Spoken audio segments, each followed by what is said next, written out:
Hey everybody, welcome back. My name is FullQ Developer and this is Living the Creative Act, where we read The Creative Act by Rick Rubin and talk about it. Today the chapter is named Habits.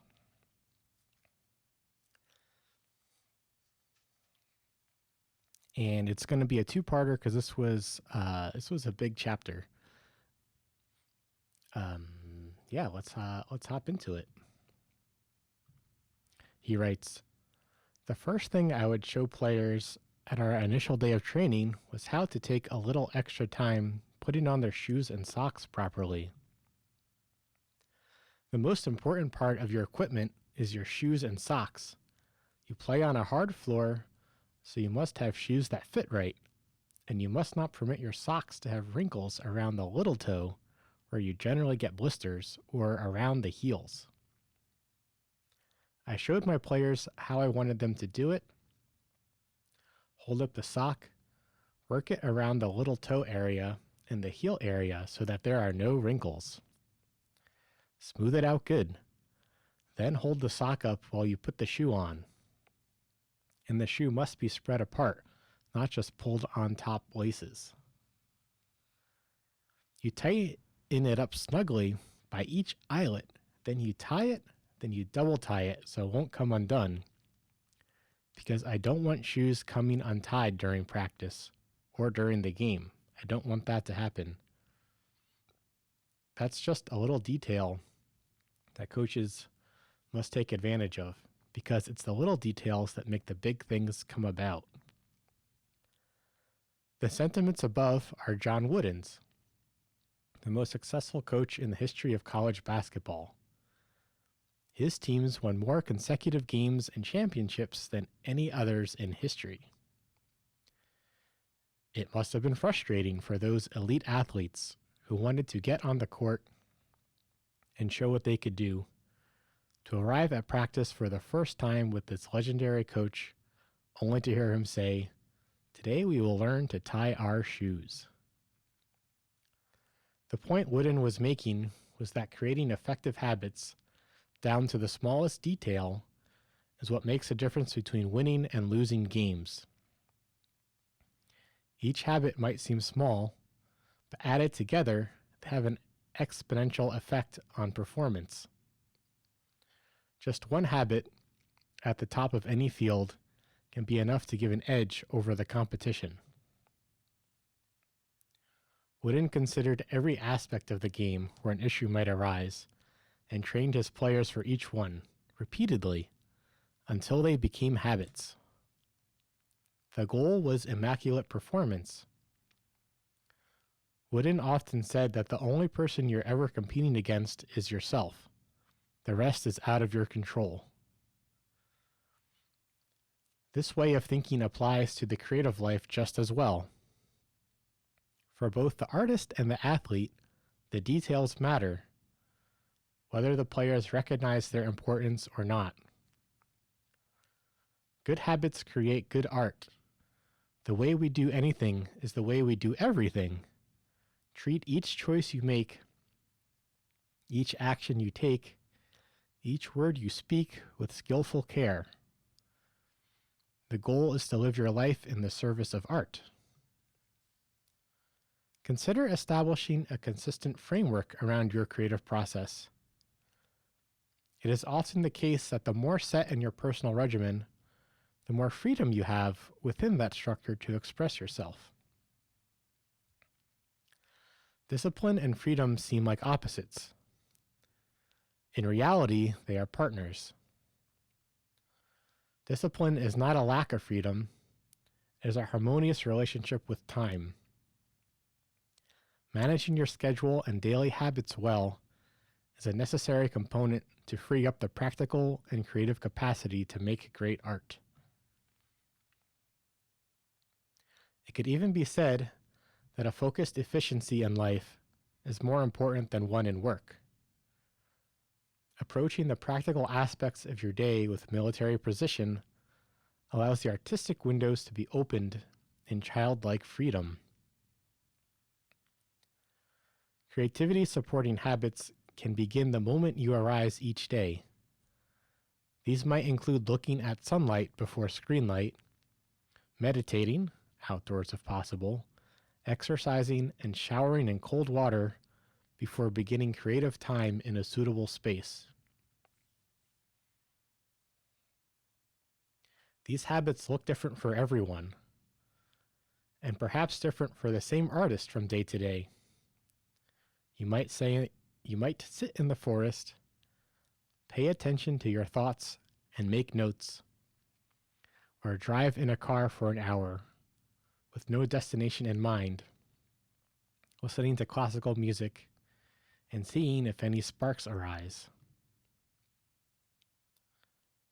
It's helpful to set scheduled office hours or uninterrupted periods of joyful play that allow your imagination to soar. For one person, that window of time might be 3 hours. For another, 30 minutes. Some prefer to work from dusk till dawn, while others create in 20-minute sessions with 5-minute breaks in between. Find the sustainable rituals that best support your work. If you set a routine that is oppressive, you'll likely find excuses not to show up. It's in the interest of your art to create an easily achievable schedule to start with. If you commit to working for half an hour a day, something good can happen that generates momentum. You may then look at the clock and realize you've been working up to 2 hours. The option is always open to extend your creative hours once the habit is formed.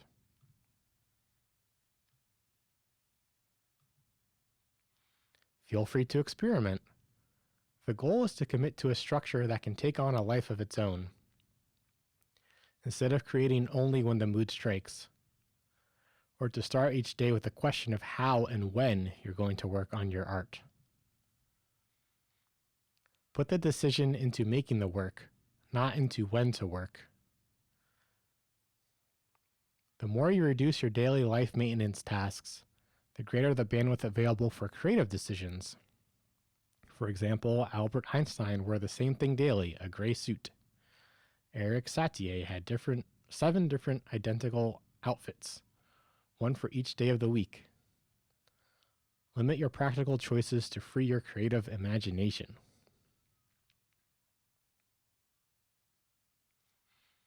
And then he goes on for a little bit more, and we'll get to that next week. But for now, there's a lot to talk about here. I guess he's saying that the small things is what add up to big things. That's what he starts out with, the John Wooden example with tying the shoes. And I guess he's saying something as simple as setting a schedule might be helpful for making your stuff. And for me, I've set it to be 2 p.m. every Sunday to read about creativity and think about it.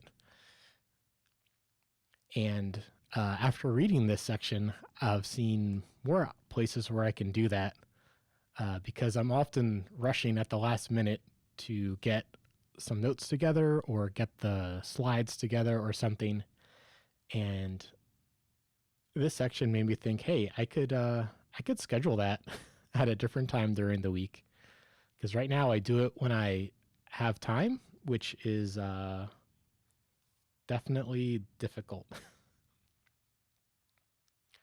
On the other hand, like capturing scenery, that seems to happen basically for free as I go on a walk and just record what I'm seeing. I haven't had the need to schedule that yet. And that, of course, is dependent on the weather. Different weather gets different photos, and sometimes, like for last week when it was raining all week, I had to show something rainy, and then all the TikToks and stuff look gloomy.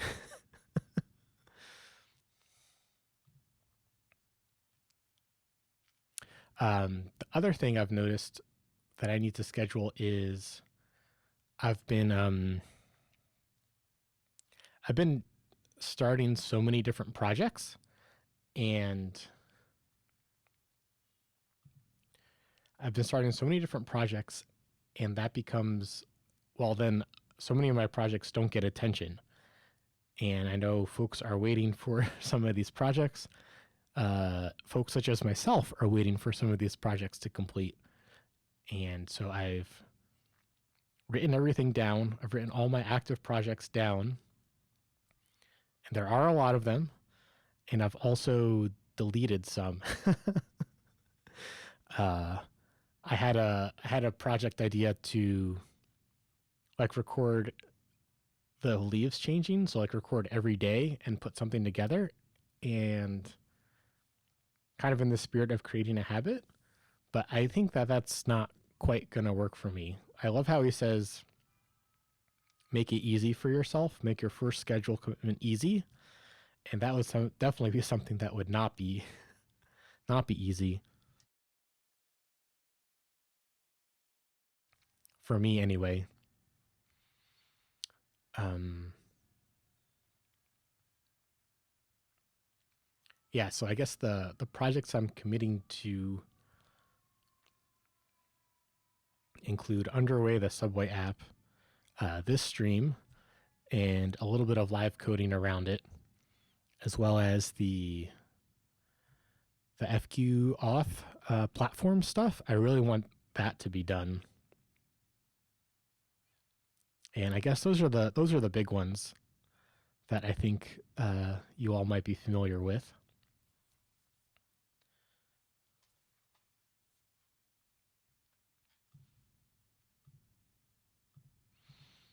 Yeah, so he's talking about the socks, the little advantages.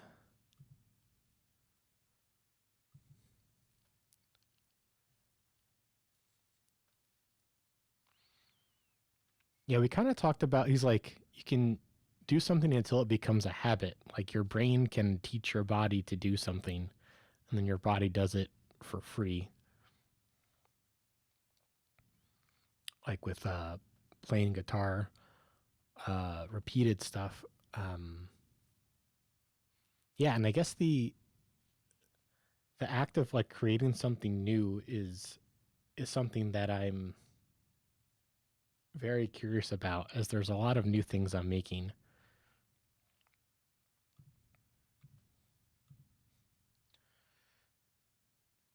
And I guess my next step is to look at a calendar and try to carve out some more time during the week. It's tough with a job. It's tough with a job. I really wish I didn't need a job so I could spend more time making stuff.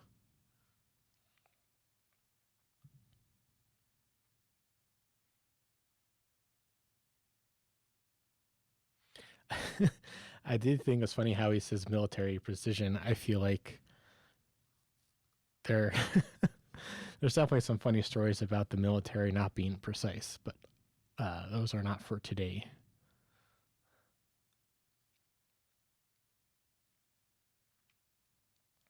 So here he's trying to give some examples of things to do. Look at the sun before your phone, meditating, exercising. Um, yeah, I guess find something that works for you. I'm not sure what's going to work for me here, um, as far as set times go. It is something I'm nervous about, as my mood does swing throughout the week, and like some days I'll be very on top and have like so much to say, and other days will be kind of, it feels like seasonal, like harvest times and planting times and harvesting times, like and like winter, like nothing's happening times, like throughout a week or throughout a month for me. So I think I'll need to have a schedule that reflects that, but I'm not sure exactly. I guess I could try to notice patterns, because right now it does feel a little random.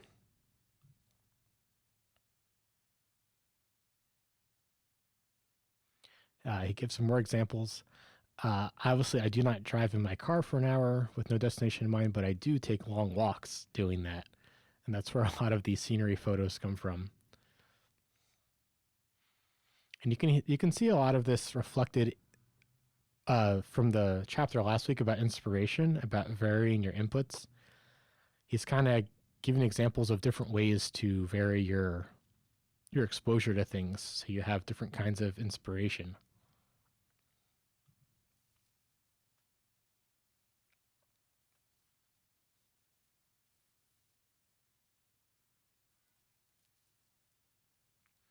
I do like how he gives the example of doing just 20-minute sessions. Like anything you can do that's scheduled will mean that you're doing it, will mean that you're making progress.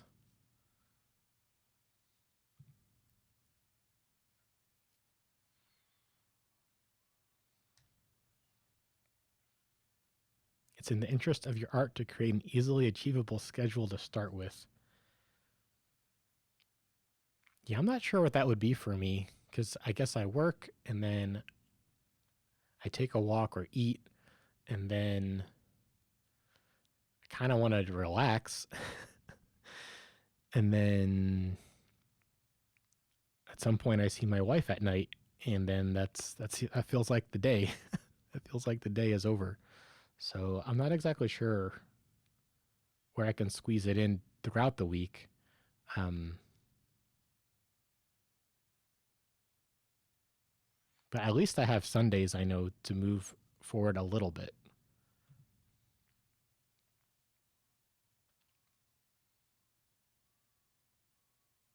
Half hour a day.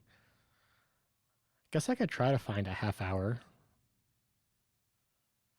sometime after eating, but before seeing my wife.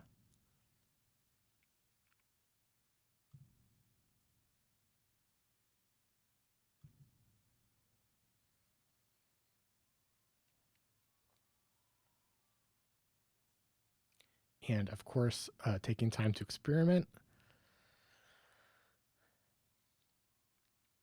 Yeah, I guess he's trying to say like create a habit that lives on its own, that happens for free,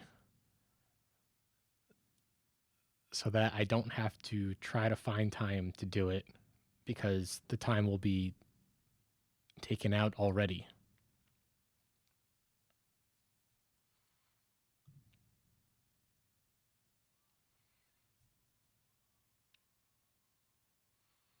Yeah, so this was some really helpful stuff for me to think about. I think there's definitely some changes I can make that will improve my output, will improve my creativity,